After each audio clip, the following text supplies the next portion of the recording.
I found out my father had been living a double life the day I stood outside his second house and watched him push a little girl on a brand new swing set. For 22 years, he told us money was tight. We ate ramen noodles 5 nights a week while he funded a mansion 2 states away. My sister wore shoes with holes in them while his other daughter got a pony for her birthday. And the worst part? He looked me dead in the eye every single time he lied. My name is Elliot. I'm 22 years old now. But this story starts when I was about 6, sitting at our kitchen table in a rundown apartment in Detroit, eating instant noodles again because that's all we could afford. My mom worked double shifts at the grocery store.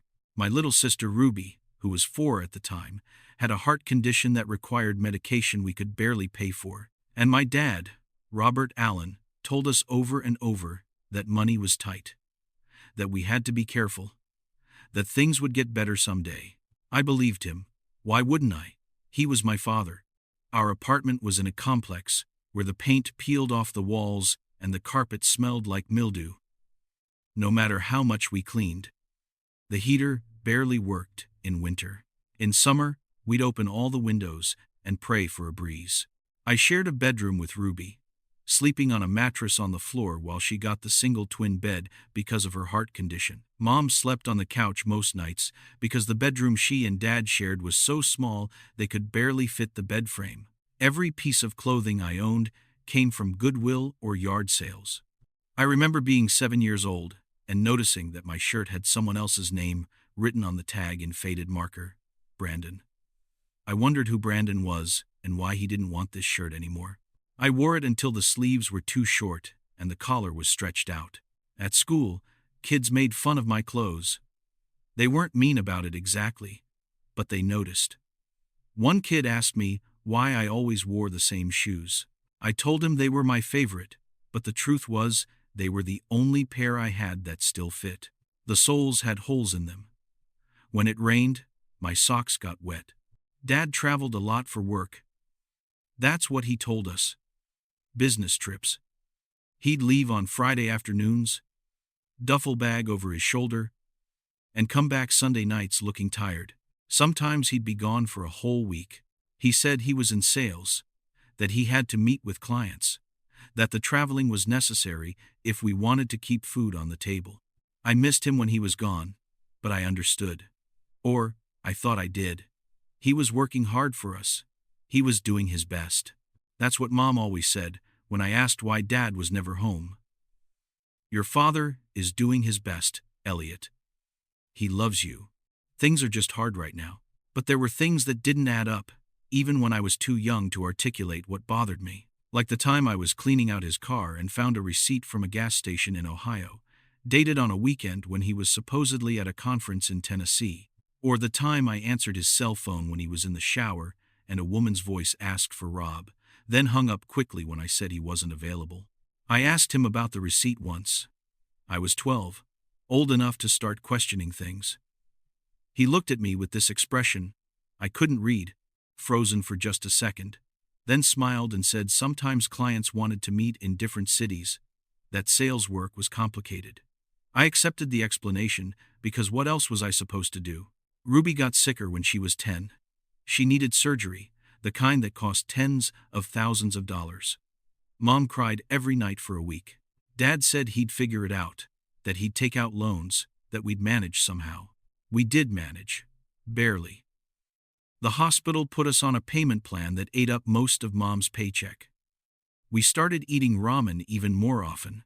Dad canceled his cell phone plan and got a prepaid phone instead to save money. Except I found out later that wasn't true. He didn't cancel his cell phone. He just stopped using it around us. High school was rough. I worked part-time at a fast food place to help with bills, which meant my grades suffered. I wanted to go to college, but there was no money for that. Mom said maybe I could go to community college, work my way through. Dad said education was important, but we had to be realistic about what we could afford. I wore the same 3 outfits to school for 2 years.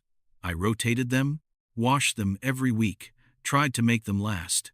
Kids definitely noticed by then. I got called Ramen Boy by some of the jocks because everyone knew that's what I ate for lunch every day. I brought it from home in a thermos because the cafeteria food cost money we didn't have. Ruby couldn't participate in after-school activities because we couldn't afford the fees. She wanted to join the art club, loved drawing more than anything, but the club required supplies and a membership fee. Dad said maybe next year. Next year never came. I remember one Christmas when I was 16. Dad was gone again, traveling for work. Mom, Ruby, and I sat in our apartment with a small plastic tree from the dollar store. We exchanged gifts, small things we'd found at thrift stores or made ourselves. Mom got me a used book about graphic design because she knew I liked drawing. Ruby made me a card with a picture of the two of us. I gave them each scarves I'd bought at Goodwill. Dad came home on December 26th with gas station gift cards for each of us, $25 each. He said business had been slow, that this was the best he could do. We thanked him because we'd learned not to expect much. But here's what I remember most about that Christmas. Dad's shoes. They were new. Brand new Nike sneakers. The kind that cost over $100. When I asked about them, he said a client had given them to him as a Christmas bonus. I wanted to believe him, but something felt wrong. Why would a client give him expensive shoes when we could barely afford groceries? I started paying more attention after that. Little things that didn't make sense. He'd come home from business trips with nice clothes, but claimed they were from outlet malls where everything was cheap. He'd have receipts from restaurants I'd never heard of, places that sounded expensive. When I asked about them, he always had an explanation. Client dinners, business meetings, work expenses that would be reimbursed. The excuses were always just plausible enough that I couldn't prove he was lying. But I knew. Deep down, I knew something was off. Then, the week after my 18th birthday, everything fell apart. We got an eviction notice. We were 3 months behind on rent, and the landlord wasn't willing to wait anymore. Mom was hysterical. Ruby locked herself in our bedroom and cried. I stood in the living room holding that notice and feeling the walls close in. Dad came home that night and saw the notice on the table. He looked at it for a long time, then looked at us. Mom asked him what we were going to do. He said he didn't know. He said he'd tried his best, but it wasn't enough. He said he couldn't do this anymore. Then he left. Just grabbed his duffel bag, the same one he always took on business trips, and walked out. Mom begged him to stay, to help us figure something out. But he was gone. No forwarding address, no phone number, nothing. We were homeless within a month. Mom, Ruby, and I moved into a shelter, then into a tiny studio apartment that Mom could barely afford on her salary. I dropped out of my senior year to work full-time. Ruby had to switch schools. Our lives imploded while Dad just disappeared. I was angry. More angry than I'd ever been about anything. Had he started over somewhere else? Mom gave up trying to find him. She said he'd made his choice, that we needed to move on without him. But I couldn't let it go. Something about the way he'd left, so quickly and completely, made me think he'd planned it. Like he had somewhere to go. I started searching. I didn't have much to work with. Dad had never been big on social media. He didn't have Facebook or Instagram that I knew of. His email was some old Yahoo account I didn't have the password to. But I had his full name, his date of birth, and a stubborn refusal to let this go. I spent every spare moment at the library, using the free computers to search for any trace of him. I looked for property records, court records, anything public that might give me a clue. Most searches turned up nothing. Robert Allen was a common name. There were hundreds of them. Months passed. I worked 2 jobs. Helped Mom with rent. Made sure Ruby stayed in school. But every free moment, I kept searching. I created alerts for his name. Checked databases. Followed dead ends. Then, almost 3 years after he left, I found something. A credit card statement Mom had kept in an old kitchen drawer. Something she'd missed when she threw out all his other paperwork. The statement was from 2 months before he left, and it had charges I'd never noticed before. Gas stations in Ohio.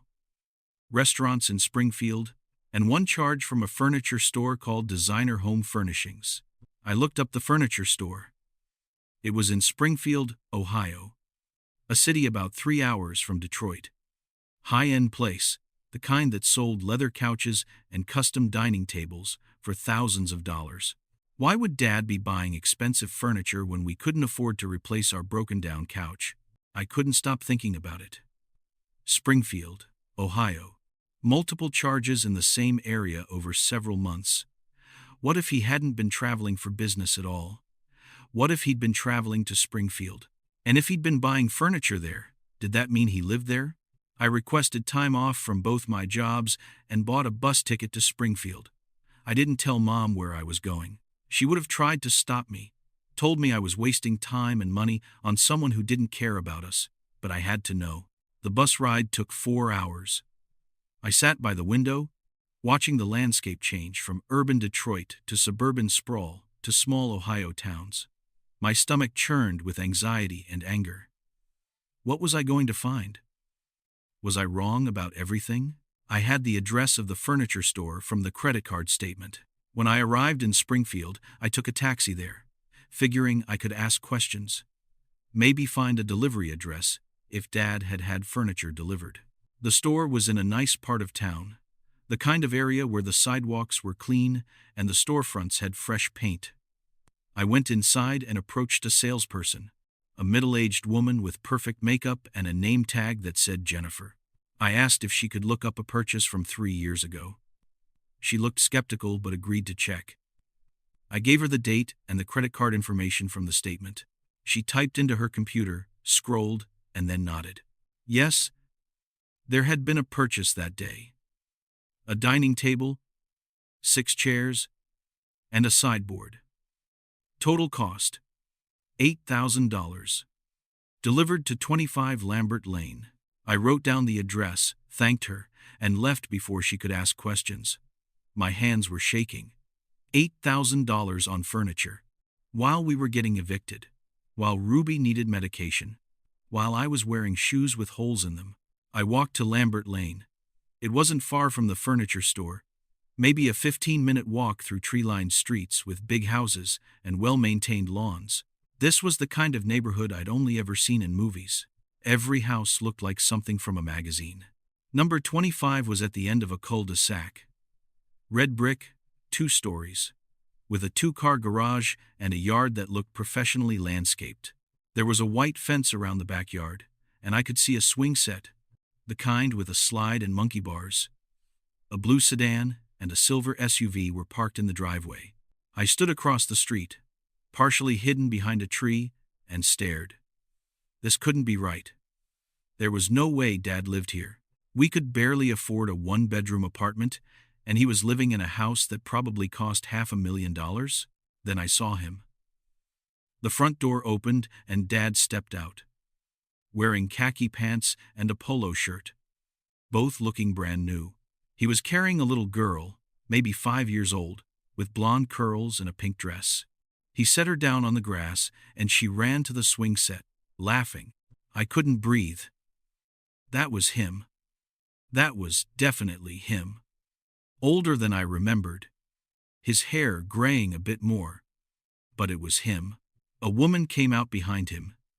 She was maybe in her mid-30s, blonde, wearing a sundress and sandals. She was holding a baby on her hip. The baby couldn't have been more than a year old. I watched as Dad pushed the little girl on the swing. She screamed with delight. The woman laughed, bouncing the baby. They looked like a family. A happy, wealthy family. My vision blurred with tears. All those years. All those lies. He'd had another family the whole time. While I was eating ramen and wearing thrift store clothes, he was here, living in luxury with kids who probably never went hungry a day in their lives. I wanted to storm across the street and confront him right then, but I couldn't move. I stood there for what felt like hours, watching this other life he'd built, watching him be the father I'd always wanted him to be, but for someone else's kids. More people arrived as the afternoon went on. Cars pulled up, adults and kids piling out with presents and balloons. A birthday party. I could see a banner on the front porch that said, "Happy 5th birthday, Sophie," in glittery letters. So the little girl's name was Sophie, his other daughter, my half-sister. I watched the whole party from my hiding spot. Kids running around the yard. Adults laughing and drinking wine on the patio. Dad manning a grill, flipping burgers and hot dogs. The woman, his wife, I assumed, greeting guests with hugs and smiles. This was the life we should have had. This was what he'd stolen from us. As the sun started to set and guests began leaving, I finally worked up the courage to move. I walked around the block, approaching the house from the side street so I wouldn't be seen right away. My heart was pounding so hard I thought it might burst. I stood at the end of the driveway, watching the last few guests leave. The woman was on the porch, still holding the baby, while Dad cleaned up the backyard. Sophie was playing with a new toy near the swing set. I walked up the driveway. Each step felt like moving through quicksand. The woman saw me first. She smiled politely, probably thinking I was a late guest or a neighbor. "Hi there," she said. "Can I help you?" I opened my mouth, but no sound came out. I cleared my throat and tried again. "I'm looking for Robert Allen. Is he here?" She nodded, still smiling. "Yes, he's around back. Are you a friend of his?" Before I could answer, Dad appeared from the side yard, carrying a trash bag. He looked at me and froze. The trash bag slipped from his hands. "Elliot?" His voice was barely a whisper. The woman looked confused, glancing between us. "Rob, who is this?" I stared at my father. The man who'd abandoned us, who'd let us go homeless while he threw birthday parties in a $500,000 house. "Hi, Dad. Nice place you've got here." His face went pale. He stepped toward me, hands raised like he was approaching a wild animal. "Elliot, what are you doing here?" "What am I doing here?" I laughed, and it came out bitter and harsh. "I've been looking for you for 3 years. 3 years. Dad, you walked out on us, left us homeless, and I couldn't figure out where you'd gone. And now, I know. You've been here. With them." The woman's smile had disappeared. She held the baby tighter. "Rob, what is he talking about?" Dad looked panicked. "Gina, let me explain. This isn't what it looks like." "Isn't what it looks like?" I took a step closer. "You have another family. You've been living here, in this mansion, while Mom, Ruby, and I ate ramen noodles every night because you said money was tight. You bought $8,000 furniture sets while Ruby wore shoes with holes in them. You threw birthday parties while we got evicted from our apartment." Gina's face had gone white. "Rob, who is this?" "I'm his son," I said, my voice breaking. "From his first family. The one he pretended didn't exist so he could have all this." Sophie had stopped playing and was watching us with wide, confused eyes. Dad looked like he was going to be sick. "Rob?" Gina's voice was sharp now. "Is this true? Do you have another family?" He opened his mouth, but nothing came out. He just stood there, trapped, his whole carefully constructed lie crumbling around him. I kept going, unable to stop now that I'd started. "My sister Ruby, she has a heart condition. She needed surgery when she was 10. We went into debt to pay for it. We could barely afford her medication. And the whole time, you were here, buying new cars and throwing parties and living like you didn't have 2 kids starving in Detroit." Gina was crying now. "You told me you didn't have kids. You said your family was all dead. You said," she couldn't finish. Dad finally found his voice. "Elliot, please, you don't understand. It's complicated." "Complicated?" I was yelling now, not caring who heard. "What's complicated about it? You had 2 families. You spent all your money on this one and told us you were broke. You lied to everyone. You made us think we were poor while you were living like this. I tried to help," he stammered. "You sent $25 gas station gift cards for Christmas." I was crying now, angry tears streaming down my face. "We lived in a homeless shelter because of you. Ruby had to change schools. Mom worked herself sick, trying to pay for everything you should have been paying for. And you were here, playing house with your new, perfect family. Gina had moved away from him, backing toward the door with the baby. I can't believe this. You lied about everything. Everything. Dad tried to approach her, but she held up her hand. Don't come near me right now. Sophie started crying, scared by all the yelling. Gina scooped her up and took both kids inside, slamming the door behind her. Dad and I stood in the driveway, just the two of us. He looked older suddenly, defeated. Elliot, I'm sorry. I never meant for any of this to happen. You never meant for it to happen? I couldn't believe what I was hearing. You planned this. All of it. Every business trip was a lie. Every time you said money was tight, you were spending it here. You chose them over us. Over me and Ruby. Your own kids. It wasn't like that, he said weakly. Then what was it like? Explain it to me, Dad. Make me understand how you could do this to us. He sat down on the porch steps, head in his hands. I met Gina 12 years ago. I was working a job in Springfield, and we started talking, and things happened. By the time I realized how serious it was, she was pregnant. I couldn't just walk away from her, but you could walk away from us? I thought I could handle both. I thought I could keep everyone happy. I'd work extra, make enough money for both families.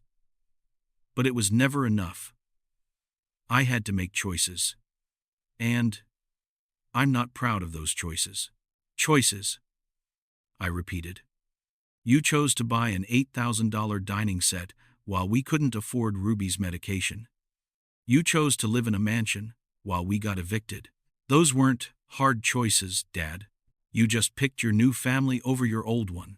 He looked up at me, tears in his eyes. I love you, Elliot. And Ruby, you have to believe that. You have a funny way of showing it. I felt hollow suddenly, all the anger draining out and leaving nothing behind. Ruby asked about you, you know. For months after you left, she kept asking when you were coming home. She thought maybe you were dead. Because, why else would you just abandon us? I told her I didn't know, but I should have known. I should have figured it out sooner. I'm sorry, he whispered. Sorry doesn't fix anything.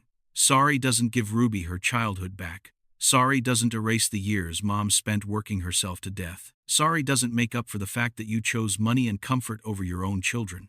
The front door opened, and Gina appeared, her face tear-stained but composed. You need to leave, Rob. Take your stuff and go. We'll talk through lawyers. He stood up. Gina, please. Now. Before I call the police. He looked at me, then at her, then nodded slowly. He put them in the silver SUV and stood by the driver's door, looking lost. Elliot, he said. Can we talk? Really talk? I want to make this right. There's nothing to make right, I said. I turned and walked away, down Lambert Lane, past the perfect houses with their perfect lawns. Behind me, I heard the SUV start and drive away in the opposite direction. I walked for a long time, not really knowing where I was going. Eventually, I ended up at a park, sat on a bench, and called Mom. Elliot? Where are you? I've been worried. I found him, Mom. I found Dad. Silence on the other end. Then, quietly, where? Springfield, Ohio. He has another family. A wife? 2 kids. They live in a mansion. He's been there the whole time, living with them while we starved. More silence. Then, Mom started crying. Not loud, just quiet tears that broke my heart more than any amount of yelling would have. I'm so sorry, Mom. I'm sorry he did this to us. It's not your fault, baby. None of this is your fault. We stayed on the phone for an hour, just talking. I told her everything I'd seen, everything he'd said. She listened and cried and eventually said she wasn't surprised. She'd suspected something for years but had never wanted to believe it. I took the bus home the next day. When I got back to Detroit, Ruby was waiting at the apartment. Mom had told her everything. She hugged me tight and asked if I'd really seen him. I said yes. She asked if he'd asked about her. I lied and said yes. That he'd asked about her and sent his love. I couldn't bring myself to tell her the truth that he hadn't mentioned her once. Life went on. We filed for child support, though it took months to track him down through the legal system. He eventually paid enough to help with bills, but nowhere near enough to make up for the years of neglect. Ruby got some of the money for her medical expenses. Mom was able to reduce her hours at work. Gina divorced him. I heard through the grapevine. Took him for everything in the divorce. Got the house and full custody of the kids. Dad moved into an apartment, got a regular sales job, and from what I understand, paid child support to both families now. I never spoke to him again. He sent emails occasionally, trying to explain, trying to apologize, trying to have some kind of relationship. I deleted them all. Ruby did the same. Sometimes I think about Sophie and the baby. My half-siblings who probably don't even know I exist. I hope they're okay. I hope their mom is teaching them to be better than their father was. And sometimes I think about that day in Springfield, standing in front of that beautiful house, watching the life we should have had. The anger is still there, buried deep. But mostly, I just feel sad. Sad for the childhood I lost. Sad for Ruby's innocence. Sad for Mom, who gave everything and got nothing in return. But we survived. We're still surviving. And in some ways, we're stronger for it. We know what we're worth. We know that family isn't about blood or money or houses with swing sets in the backyard. It's about showing up. It's about choosing the people you love over and over again. Dad never learned that lesson, and that's his loss, not ours. I'm 22 now, working full-time, taking online classes toward a degree. Ruby is 17, thriving in school. Her heart condition managed with medication we can now afford. Mom finally reduced her hours and has time for herself. We eat more than ramen these days. We have clothes that fit and shoes without holes. We're not rich. Probably never will be. But we're okay. We're better than okay. And every time I'm tempted to reach out to Dad, to respond to one of his emails, to try to understand why he did what he did, I remember standing in that driveway, watching him play the role of father to kids who weren't me. I remember the years of hunger and hand-me-downs and hoping things would get better. And I delete the email, because some betrayals are too big to forgive. Some lies are too deep to overcome. And some people, even parents, don't deserve a second chance.